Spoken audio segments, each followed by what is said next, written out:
Our communications broadcast center in McAllen, Texas. This is The Wall with Sergio Sanchez. I will build a great, beautiful wall. Tear down this wall. We're not beholden to the UN. We're beholden to our Constitution. You swore and protect, defend the Constitution of our nation and our nation. You know, it's not like grabbing a microphone at a radio station and talking stuff to the people. The Wall with Sergio Sanchez. Breaking through walls and getting to the meat of it all. How can you have any pudding if you don't see anything?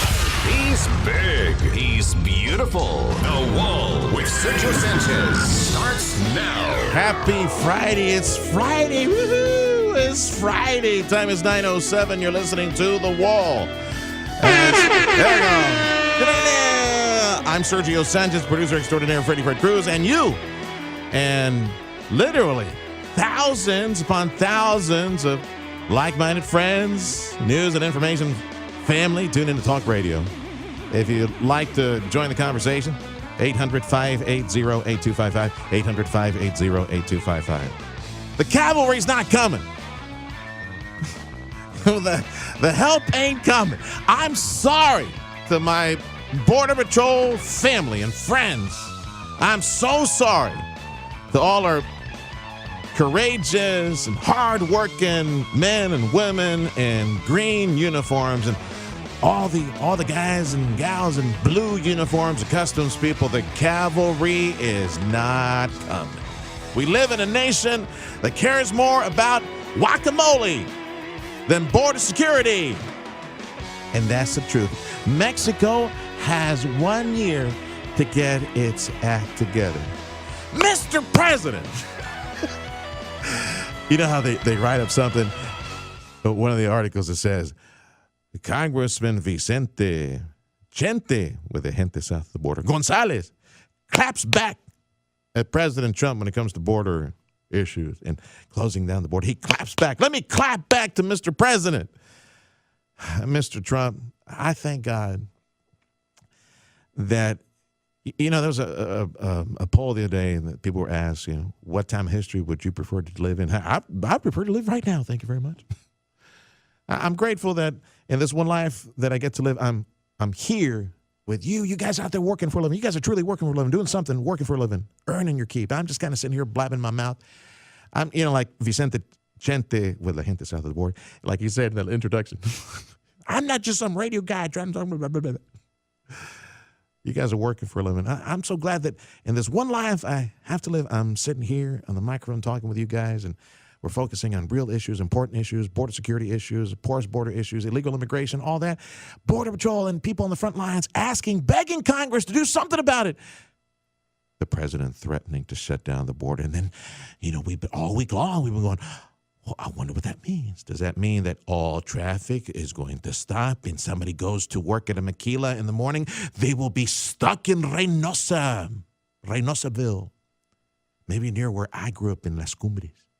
They'll be stuck south of the border. Maybe they won't even be allowed to walk across the bridge and take an Uber back to their home in Mission or McAllen. And then we hear, no, maybe it's just going to be regular Mexicans. And they're all beat up ramshackle cars. I'm going to call them ramshackle cars. That's what they look like. They look like ramshackle houses. You know what I'm talking about? It's, you know, like a Chevy Impala with a missing hood, and it's got 3 wheels, and I don't know how it balances to just run on 3 wheels. And, you know, it's got different colored panels to it, and they're all scratched up, and it's got like, you know, 2 missing windows, and the windshield's all broken up, busted up, and somebody beat it with a baseball bat, and maybe some bullets went through the vehicle, but it's still running.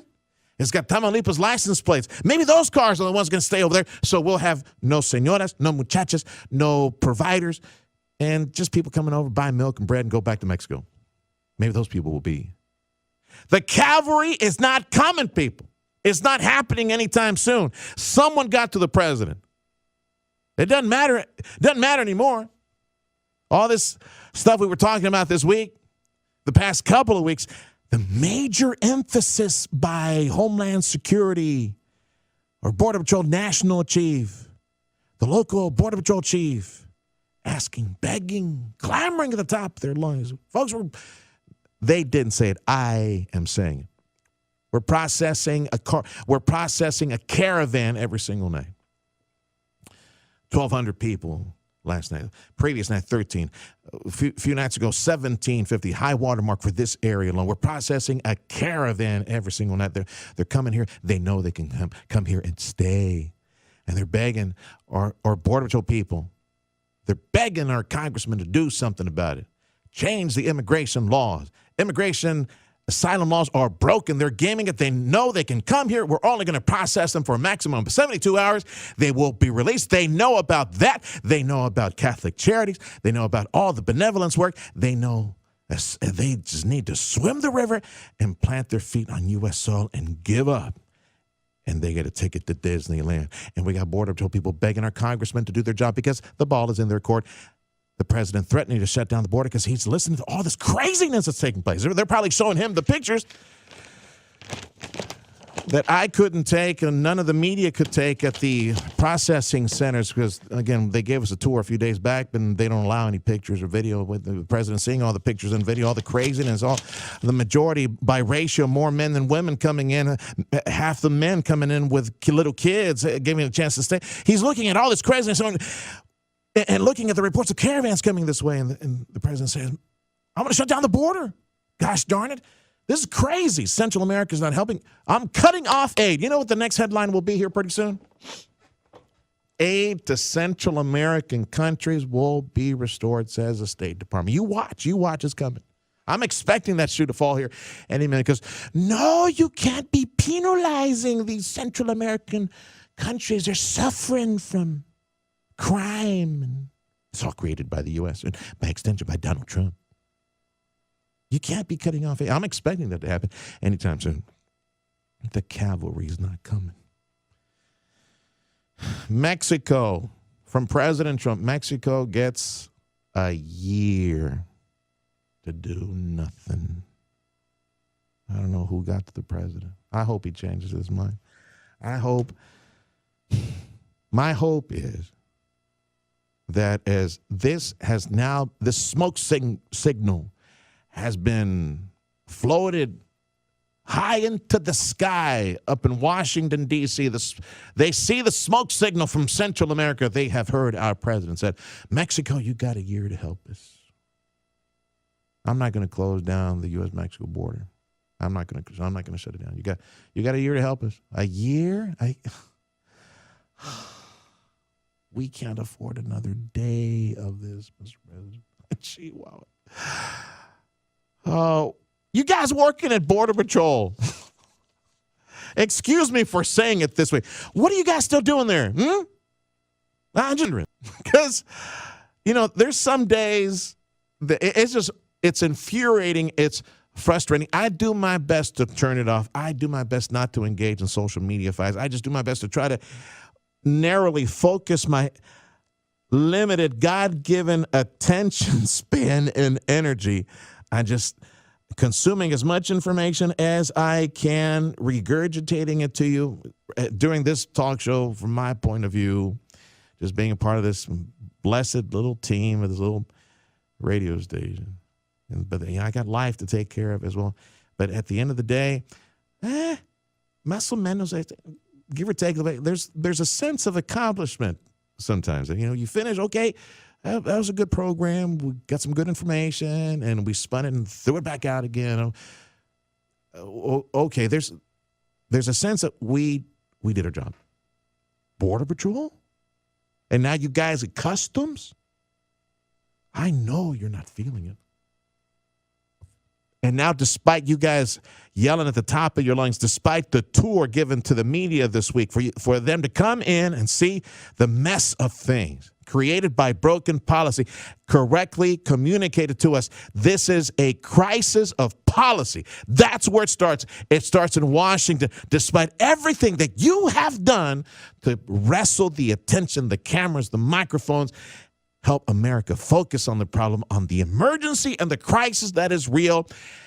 And our front man, tip of the spear, Donald Trump, sounding the alarm. Someone got to the president. And now the president says, Mexico, you got a year to help us.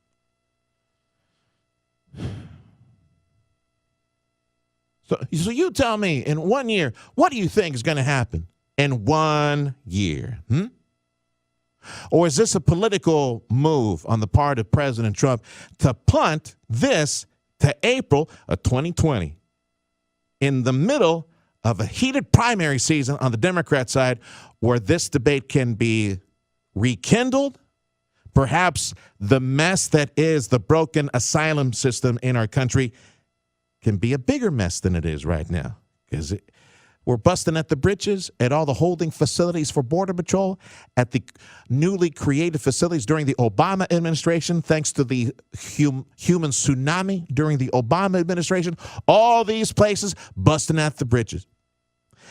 And more people on the way because they know, and they're being advertised. They're being told, hey, everybody, go north because you can go and stay inside the country. You make it to U.S. soil, you go to Disneyland.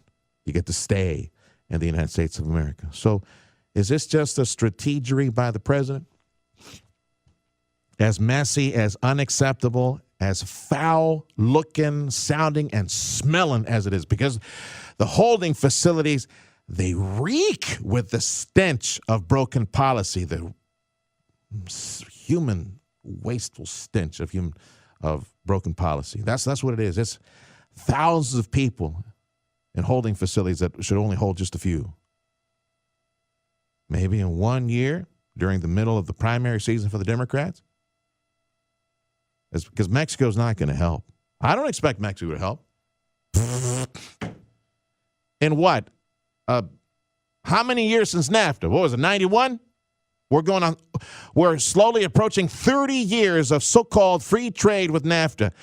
Billions upon billions, and cumulative, if you look at it, probably several trillions of dollars of not only American but international, Asian, European investment, multinational firms uprooting jobs from their home countries and putting them in Mexico for jobs, cheaper labor, and cheaper stuff for us to buy, despite the multi-billion, trillions of dollars in investment. Mexico today, I would argue with you, is worse than it was back in 1991.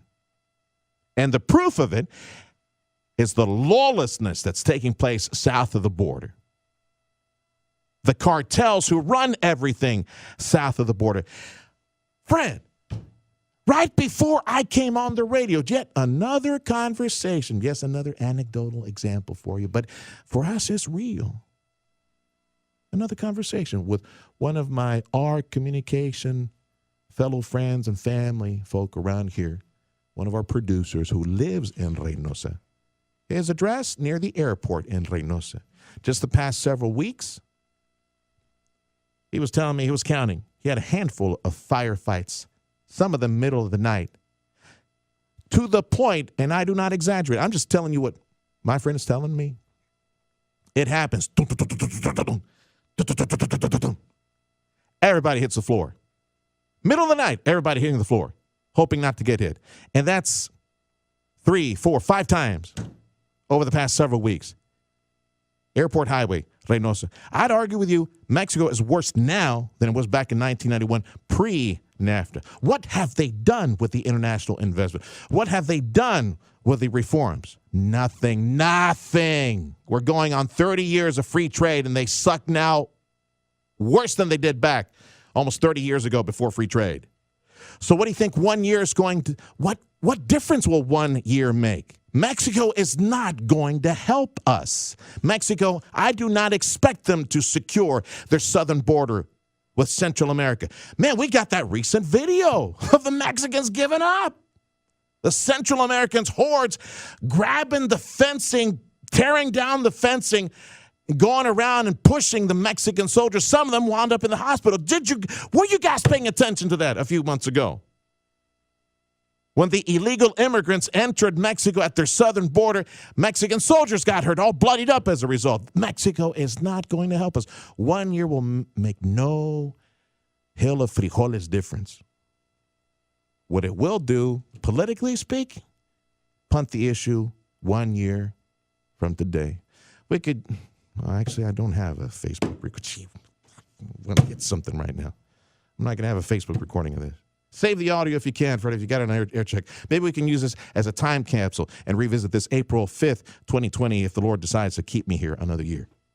Because I'm about to pop an artery here. I can't believe how ridiculous this is. The cavalry ain't coming, people. Border Patrol, Customs, you guys from FEMA, you guys, ahí la libran. You guys figure it out. You're on your own for another year. We're going to have waves and waves and waves of humanity overwhelming our infrastructure. And I expect the sound of silence